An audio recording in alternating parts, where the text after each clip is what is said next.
আওয়ামী লীগের লকডাউন কর্মসূচি কতটা সফল হয়েছে এবং তাদের ডাকে মানুষ কতটা সাড়া দিয়েছে এই নিয়ে আজকের আলোচনা শুরুতে বলতে চাই লকডাউন এবং হরতাল কি। কারণ অনেকে লকডাউন এবং হরতালকে মিলেমিশে একাকার করে ফেলেছেন। লকডাউন মানে ঘরে অবস্থান করা আর হরতাল হচ্ছে বাইরে অবস্থান করা। তো আওয়ামী লীগের কৌশলগত যে ব্যাপার, আসলে এখানে অবশ্যই তাদের যে বুদ্ধিমত্তা এখানে এটা বলতে হবে।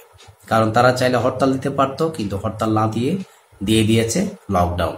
এটা দেওয়ার পেছনে কারণটা হচ্ছে হরতাল দিলে প্রত্যেকটা পার্ট বাইরে অবস্থান নেবে।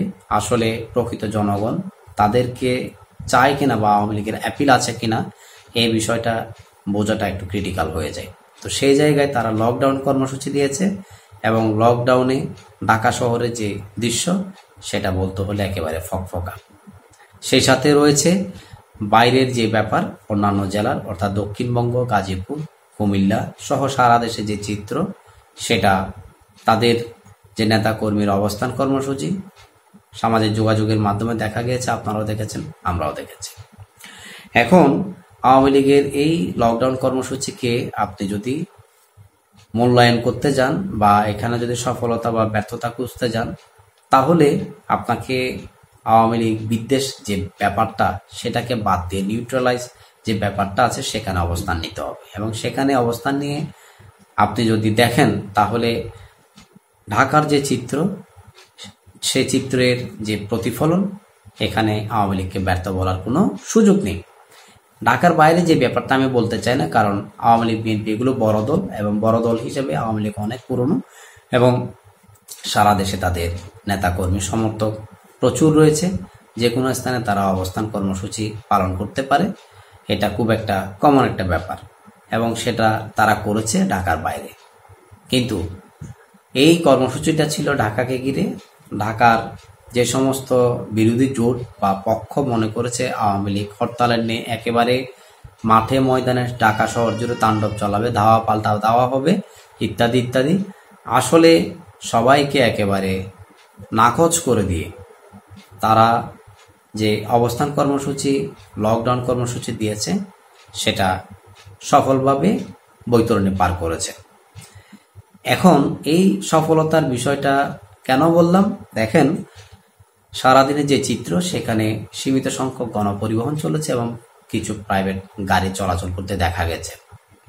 এবং সারা দেশের যে চিত্রটা, সেই চিত্র যদি বলেন, মানে দক্ষিণবঙ্গের সাথে যে হাইওয়ে রোড, সেই হাইওয়ে রোডের অবস্থা এবং সেই সাথে গাজীপুর এবং খুলনার যে অবস্থা, এখানে তাদের চোখে পড়ার মতো।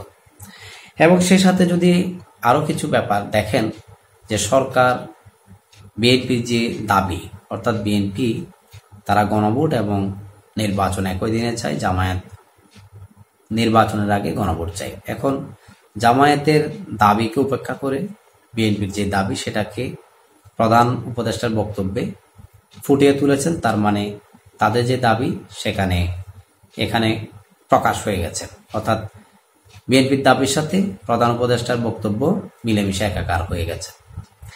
এটার কারণটা হচ্ছে, একদিকে যেমন বিএনপি বড় পার্টি, সেই সাথে আওয়ামী লীগ বড় পার্টি, উভয়ের জায়গা থেকে বিএনপির যে দাবি এবং আওয়ামী লীগের যে প্রেসার, এই প্রেসারটা প্রাইমারি স্টেজের যে দৃশ্যটা দেখিয়েছে, সামনে আরও ব্যাপকভাবে দেখাতে পারে। প্রধান উপদেষ্টা এই জায়গা থেকে তিনিও কৌশলী হয়ে কখন নির্বাচন এবং গণভোট সেটা তিনি প্রকাশ করে দিয়েছেন।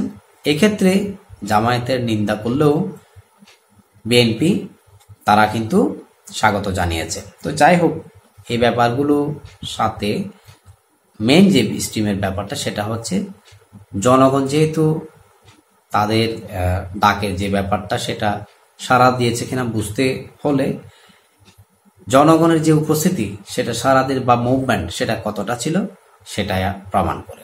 অর্থাৎ ফাঁকা থাকলে জনগণ ছিল না। এখন অনেকে বলতে পারেন জনগণ ভয়ে বের হয়নি। হ্যাঁ, হয়তো ভয়ে বের হয়নি, কিন্তু সমর্থন করেও কেউ কেউ বের হয়নি, এমনটাও তো আপনি উড়িয়ে দিতে পারেন না। তো সেক্ষেত্রে আওয়ামী লীগের যে টোটাল কর্মসূচি এবং ভিজুয়াল সেটা যদি বলতে হয়, অবশ্যই তারা ঢাকা শহরের ফকফকা এই দৃশ্যটা মঞ্চায়িত করেছে এবং তাদেরকে ব্যর্থ বলার সুযোগ আমি দেখছি না। এবং সে সাথে তাদের যে 17 তারিখ পর্যন্ত 14, 15, 16, 17 তারিখ পর্যন্ত টানা কর্মসূচি, এটি আরও গাঢ়ভাবে প্রমাণ করে তারা আজকে যে কর্মসূচি দিয়েছে সেটা সফলভাবে বাস্তবায়িত করেছে। তো এই বিষয়ে আপনাদের অনেকের দ্বিমত থাকতে পারে। আপনারা যারা দ্বিমত পোষণ করেন বা একমত পোষণ করেন, সবাই আপনাদের জায়গা থেকে মতামত দিতে পারেন যে আওয়ামী লীগের আজকে যে কর্মসূচি সেটা সফল হয়েছে বা হয়নি। লিখতে পারেন আওয়ামী লীগ তাদের জায়গা থেকে ঘোষণা দিয়ে কামব্যাক করতে পেরেছে নাকি পারেনি। এই নিয়ে প্রত্যেকটা কমেন্টারের কমেন্ট আমরা আশা করছি এবং আমরা চাই আপনাদের মতামতগুলো তুলে আনতে এবং আপনাদের মতামতগুলো বিশ্ববাসীকে দেখাতে। ভালো থাকুন, সুস্থ থাকুন, সবার জন্য অনেক ভালোবাসা। আসসালামু আলাইকুম।